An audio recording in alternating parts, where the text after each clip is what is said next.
Pagi hari, tepat di tengah Februari. 10 orang ini mendatangi sekolah luar biasa di tengah kota Yogyakarta. Melakukan agenda seperti biasa, layaknya hari inspirasi pada umumnya. Mendapati pengalaman baru, seru, dan sedikit rasa campur aduk pastinya. Sulit mengutarakan dengan jelas apa yang kami rasakan waktu itu. Bisa berbagi tawa, haru dan bahagia, walau dalam waktu yang tak lama. Semoga yang terjadi hari itu menjadi kisah yang berkesan untuk mereka. Sosok masa depan bangsa yang sama seperti kita.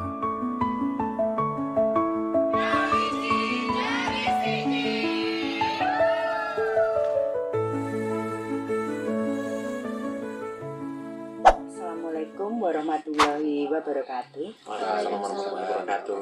Selamat datang di podcast Ramahita di SIP Negeri 2 Yogyakarta bersama saya Ibu Sunarmi yang nanti akan memandu jalannya podcast bersama kelas inspirasi Yogyakarta. Ya. Baiklah, seperti kata pepatah, tak kenal maka tak sayang. Jadi kami ingin berkenalan dengan para kelas inspirasi Yogyakarta. Monggo mulai dari masnya yang ganteng ini. Silakan mas. Terima kasih Ibu. Perkenalkan, nama saya Pratama. Ya, saya di kelas inspirasi sebagai relawan pengajar. Profesi saya sebagai seorang public speaking trainer. Dan saya aslinya dari Bangka Belitung. Wah, jauh banget.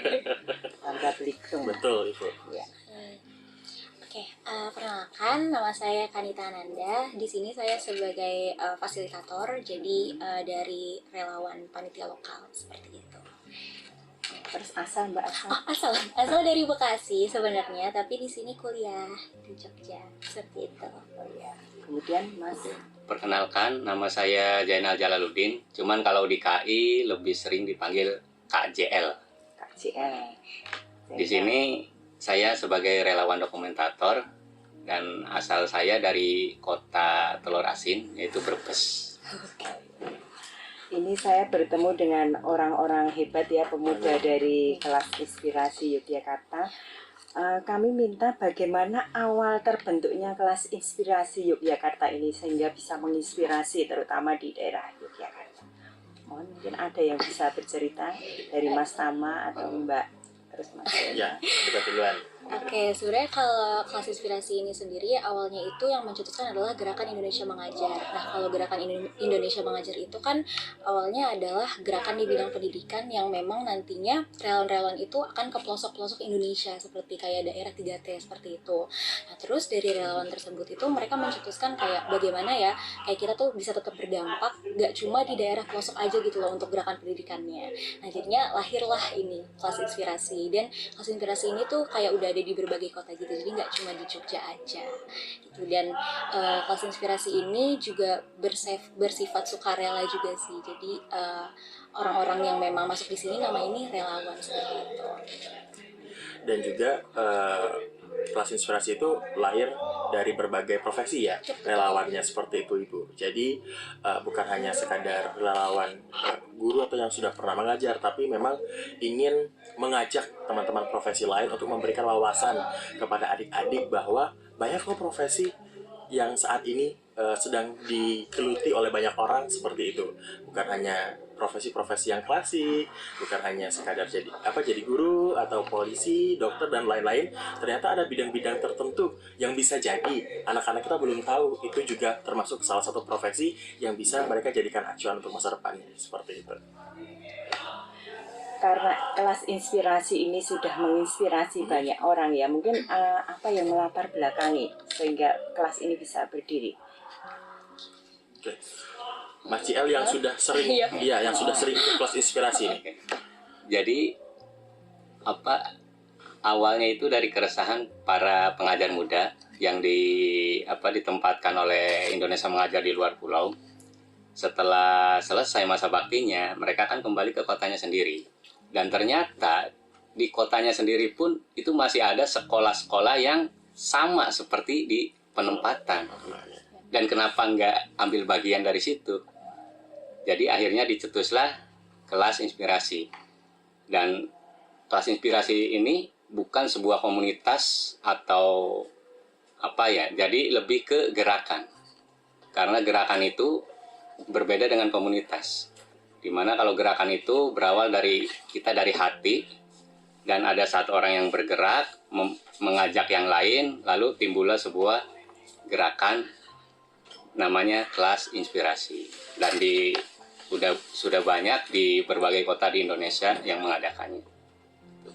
Berarti tidak di Yogyakarta saja Tidak ya. di Yogyakarta Jadi semua yang di Indonesia, pokoknya di bagian wilayah-wilayah, daerah-daerah tertentu sudah ada kelas inspirasi dengan relawan-relawannya sendiri-sendiri dari Iya. berbagai daerah. Dan kelas inspirasi yang pertama itu di Jakarta 2005. Nah, itu yang pertama kali.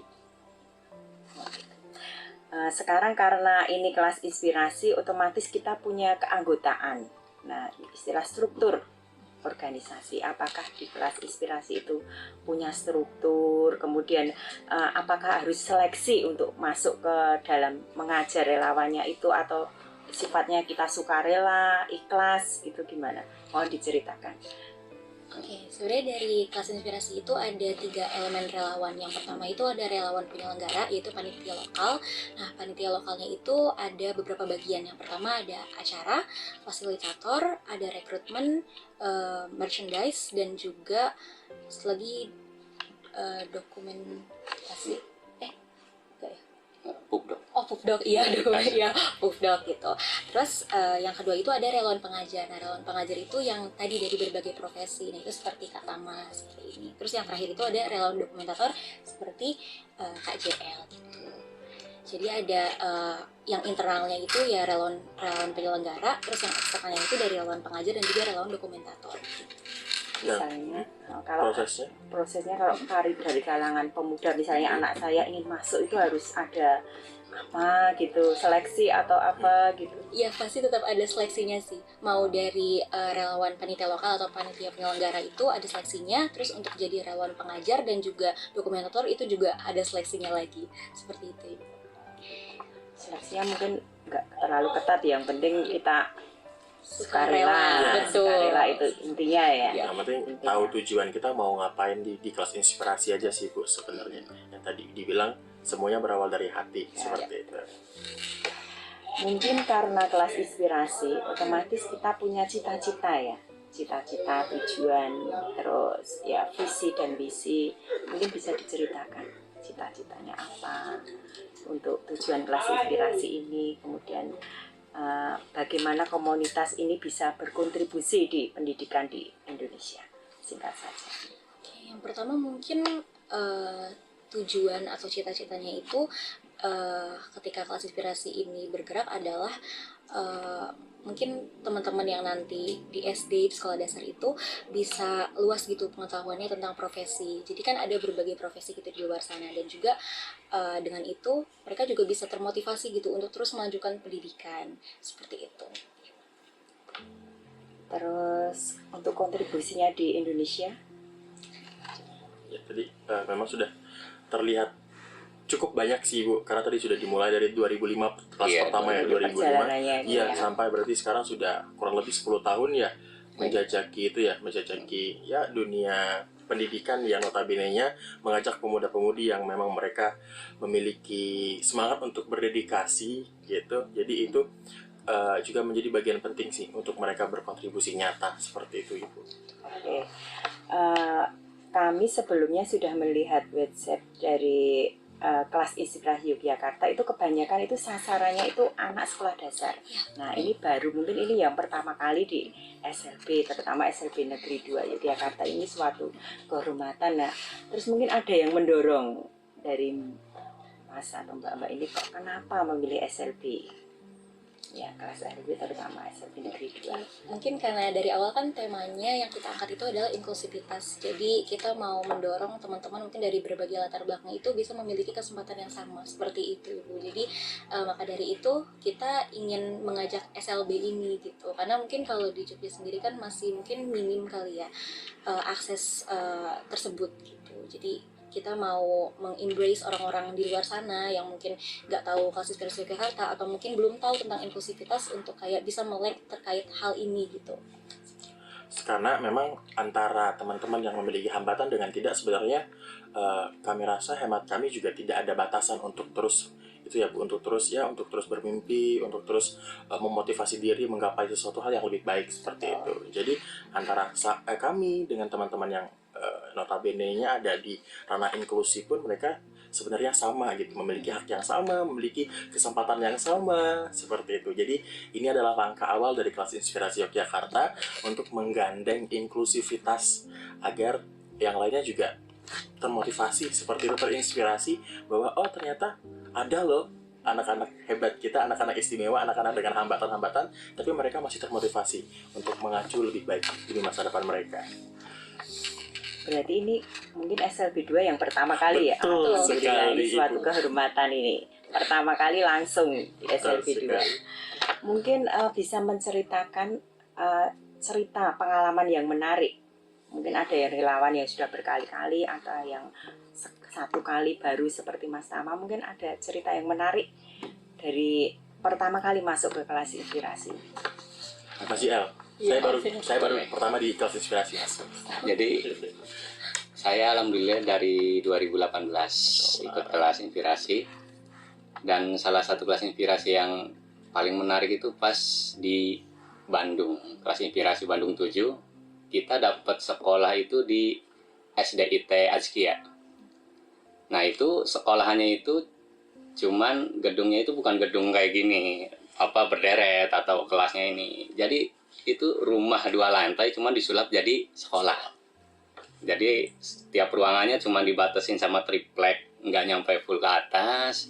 Dan ya ngerti sendiri kalau misalkan ngajar ya kelas 11 sama sebelah ini kedengeran gitu. Tembus. Tapi anak-anaknya itu Masya Allah banget. Nyampe ada relawan pengajar perempuan, dipanggilnya bukan ibu lagi, tapi bunda. Nah itu langsung bikin, ya pokoknya ini udah kayak kalau ini mah meleleh lah kalau hati mah gitu. Dan juga anak-anaknya nggak jaim gitu, kayak misalkan kayak relawan dokumentator. Pas itu saya jadi relawan dokumentator, jadi pas moto itu mereka malah mendekat, malah pengen penasaran kamera itu gimana cara kerjanya gitu. Akhirnya ya udah nempel terus itu anak-anak gitu. Nah itu ya salah satu yang paling ini apa namanya berkesan banget gitu. 2015 sudah lama ya? 2015 tadi yang ini 2018. 18. Mungkin kalau mbaknya ada sesuatu yang Pengalaman pertama mungkin. pengalaman pertama. Iya sih, mungkin ini kan aku pertama kali juga jadi relawan fasilitator dan langsung terjun ke SLB yang sebelumnya tuh aku nggak pernah bayangin gitu ya. Cuma tadi ngelihat antusiasme dari anak-anak gitu ya ketika relawan pengajar semua ngajarin tentang profesi dan mereka excited, dan aku juga tadi sempat tanya-tanya juga ke mereka tentang cita-cita mereka, dan ternyata ini sangat amat berdampak gitu karena cita-cita mereka tuh langsung klik berubah banget. Jadi ada yang tadi mau jadi MC, terus ya ada yang jadi polisi, tentara, terus ada juga tadi yang sempat menjadi apoteker juga. Jadi menurutku itu sangat amat berkesan untuk aku yang baru pertama kali gitu ya ikut KIY gitu. Ya, pertama dan berkesan. Betul. Enggak Mas? Ya, kalau saya sebenarnya kalau terjun ke dunia relawan sudah cukup lumayan dari tahun 2015 Ibu.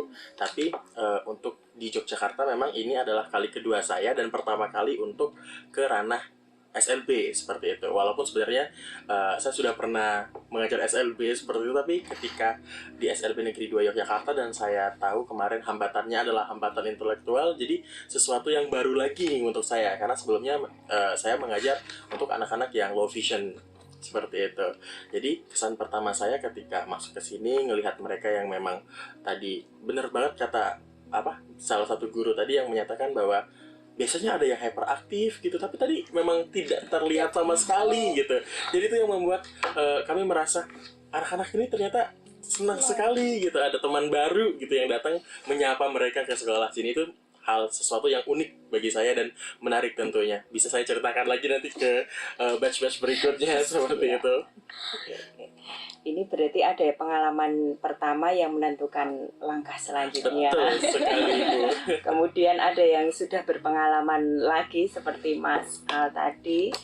Kemudian mungkin ada pada saat di kelas inspirasi ini ada tantangan. Mungkin tantangannya bagaimana. Terus kita mungkin perlu juga solusinya. Ada tantangan yang mungkin membuat kita itu harus berjuang menciptakan sesuatu inovasi yang baru. Nah, monggo.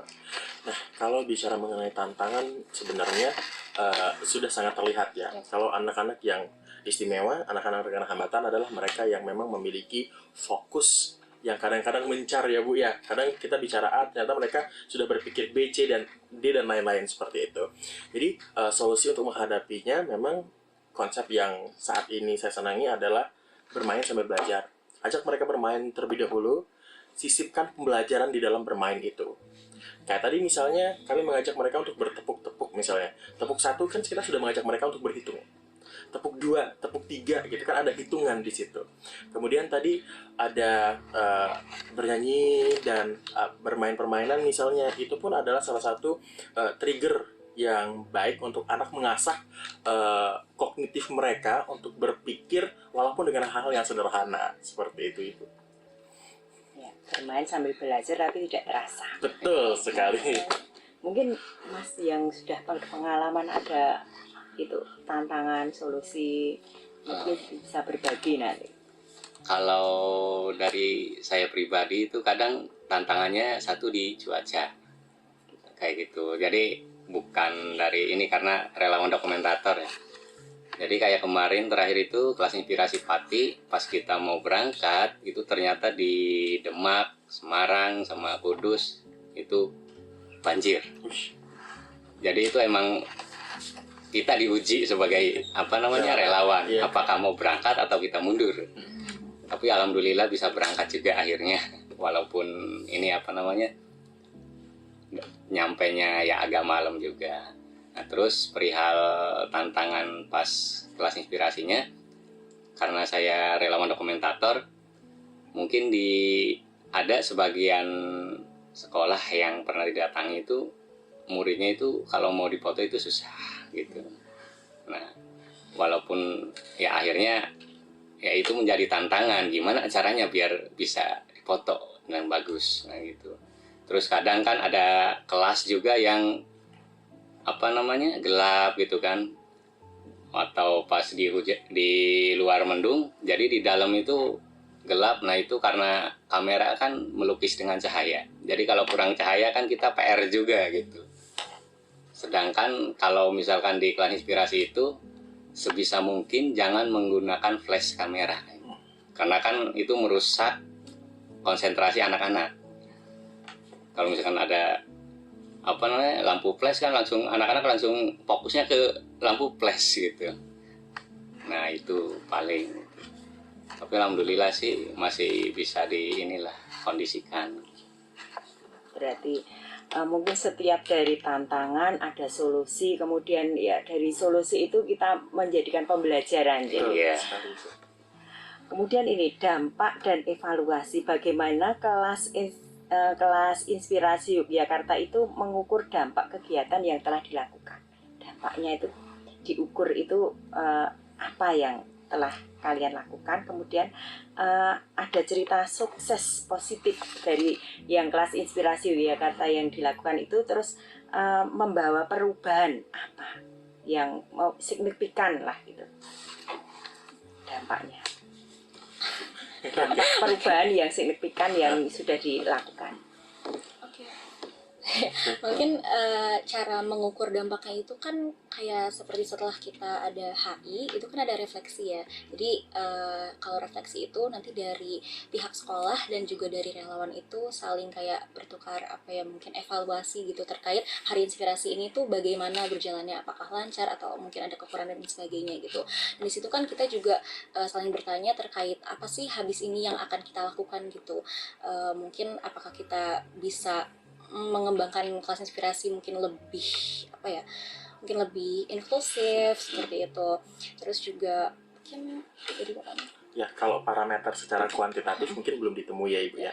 Tapi ya balik lagi tadi polanya adalah bagaimana sebenarnya kami menjalin relasi Ya. dengan berbagai sekolah itu. Apakah nanti mereka memberikan umpan balik yang baik setelah kami hadir di beberapa sekolah itu, atau malah sebenarnya mereka mencukupkan seperti itu. Makanya di akhir selalu diadakan refleksi yang seperti yang sudah dilakukan tadi. Itu juga salah satu membuat wawasan kami di kelas inspirasi Yogyakarta agar mendapatkan feedback tertentu untuk mengembangkan hal-hal yang lebih baik dan lebih baru, berinovasi untuk tahun-tahun berikutnya, seperti itu. Berarti kemarin pada saat tadi ya setelah Ya. kelas inspirasi terus kita mengadakan umpan balik itu sangat bermanfaat ya nanti Betul untuk menentukan langkah selanjutnya yang kita ambil, Betul. kemudian apa yang kita lakukan untuk memajukan langkah kita selanjutnya ya. Mungkin itu cukup saja dari kami, dari podcast Ramahita SLB Negeri 2 Yogyakarta. Seperti kutipan dari Bung Karno, 1000 orang tua bisa bermimpi, tapi satu pemuda bisa mengubah dunia.